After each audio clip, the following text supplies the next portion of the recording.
اور پھر نماز ادا کرنے کے لیے کھڑے ہوئے تو بادشاہ ہے یا فقیر ہے، سب کی نماز ایک ہے۔ قرآن پڑھنے کے لیے بیٹھے، بادشاہ ہے یا فقیر ہے، سب کا قرآن ایک ہے۔ حج کرنے کے لیے گئے، بادشاہ ہے یا فقیر ہے، سب کا لباس ایک ہے۔ وہی کام سب نے کرنے ہیں، میدان عرفات میں، میدان منا میں، مزدلفہ میں، بیت اللہ کے اندر طواف میں، صفا مروہ کی سائی میں، سب کا لباس بھی ایک جیسا ہے اور سب کے ذمہ کام بھی ایک جیسا ہے۔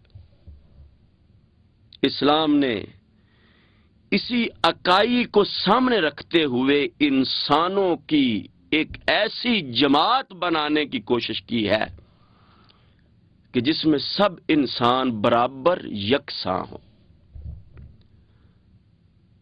رسول رحمت صلی اللہ علیہ وآلہ وسلم کی میدان عرفات کی تقریر اور آپ کا خطاب، آپ کا حجۃ الوداع کا خطبہ مسلمانوں کو یہی بتاتا ہے۔ اور نبی کریم صلی اللہ علیہ وآلہ وسلم نے اپنے پاکیزہ دور میں اس کی مثال چھوڑی ہے۔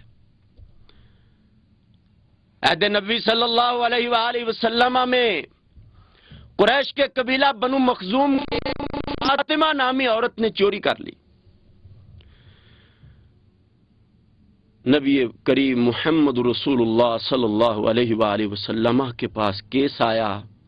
آپ صلی اللہ علیہ وآلہ وسلم نے اسلام کی جاری کردہ، اسلام کی دی ہوئی شرعی حد یعنی قطع ید اس پر جاری کرنے کا حکم فرمایا۔ قریشیوں کے لیے یہ بات بہت شاک گزری کہ ہم سردار لوگ اور بنو مخزوم اس کا ایک مقام تھا۔ یہ ابو جہل جو سردار تھا پورے مکے کا، یہ قبیلہ بنو مخزوم کا سردار تھا، اور قبیلہ بنو مخزوم کی مکے میں جاہ و جلال اتنا تھا کہ کوئی آدمی یہ سوچ بھی نہیں سکتا تھا کہ قبیلہ بنو مخزوم کی عورت کا ہاتھ کاٹ دیا جائے گا۔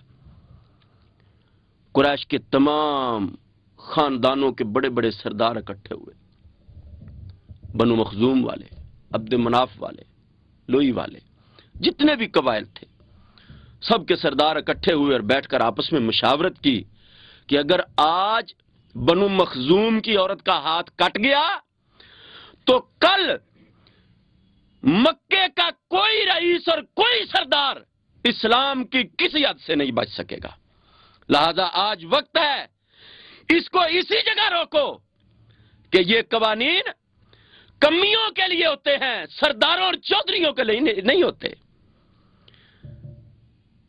قبائلی سرداروں نے مشاورت کرنے کے بعد نبی کریم صلی اللہ علیہ وسلم کے منہ بولے بیٹے حضرت زید کے بیٹے اسامہ کے پاس اجتماع کیا اور اسامہ کو اس بات پر قائل کیا رضی اللہ تعالی عنہ کہ آپ رسول کریم صلی اللہ علیہ وسلم سے بات کریں کہ بڑے معزز گھرانے کی عورت ہے، چلو اس کا ہاتھ نہ کاٹا جائے۔ علماء کے پاس جب اسامہ سفارش لے کے آئے تو رسول اللہ صلی اللہ علیہ وآلہ وسلم نے جب اسامہ کی بات سنی، حدیث کے الفاظ ہیں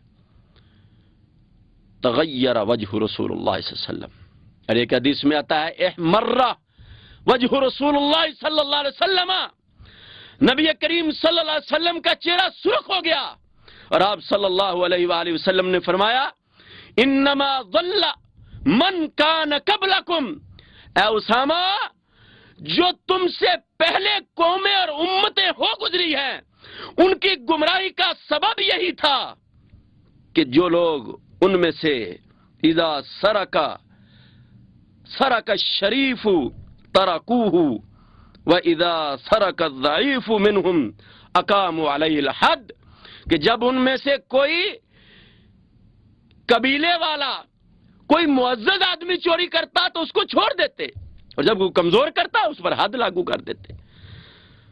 اور نبی کریم صلی اللہ علیہ وآلہ وسلم نے اس موقع پر وہ بات کہی جو قیامت کی دیواروں تک کے تمام شہنشاہوں، بادشاہوں، ججوں، قاضیوں اور تمام فیصلہ کرنے والوں کے لیے نمونہ ہے۔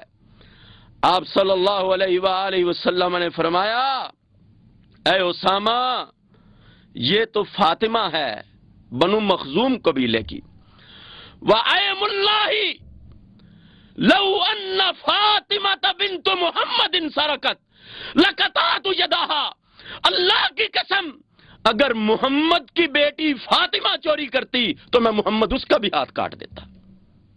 یہ اکائی ہے جو اسلام شروع سے سکھاتا ہے۔ نماز ایک جیسی، روزہ ایک جیسا، حج ایک جیسا، کتاب سب کی ایک، اور قانون بھی سب کے لیے ایک، وہ بادشاہ کا بیٹا ہو یا گداگر ہو۔ پھر اسلام نے اس اکائی کے درس کو پوری معاشرت اور معاشرے میں پھیلایا ہے۔ دکھ درد ہو تو سب کو یکساں ہو، بالکل ایک جیسا۔ نبی کریم صلی اللہ علیہ وآلہ وسلم نے فرمایا کہ مثل المؤمنین فی توادہم وتراحمہم کمثل الجسد الواحد اذا اشتکا منہ عضو تداعی لہ سائر الجسد۔ اور اس کی مثال اسلامی معاشرے نے قرون اولیٰ میں پیش کی ہے۔